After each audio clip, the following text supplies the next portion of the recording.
आज सोमवार 10 नोव्हेंबर 2025 रोजी एकलराच्या रोडवरील चेंबर क्रमांक 1 जवळ धनवटे पेट्रोल पंपासमोर टाटा कंपनीचा हायवा क्रमांक MH15HK0 789 ने ॲक्टिवा क्रमांक MH15GB 1733 या दुचाकीला जोरदार धडक दिल्याने मातोश्री इंजिनिअरिंग कॉलेजमध्ये शिकणारा आयुष विजय जाधव वय 22 राहणार डोंबिवली मुंबई याचा हायवाच्या ट्रक खाली येऊन जागीच मृत्यू झाला, तर सोबतचा मामे भाऊ प्रगुब्न पगारे हा बाजूला फेकला गेला आणि तो जखमी झाला।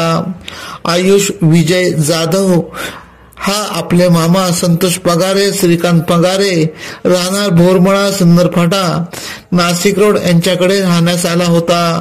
तो मातोश्री इंजिनियर कॉलेजच्या शेवटच्या वर्षात शिकत होता।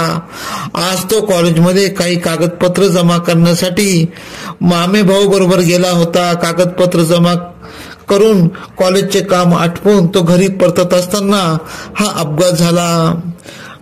धडक आयुष्याच्या अंगावर डंपरचे चाक गेल्याने त्याचा जागीच मृत्यू झाला। नाशिक रोड पोलीस ठाण्यात हायवा ट्रक चालक विरुद्ध गुन्हा दाखल करण्यात आला आहे।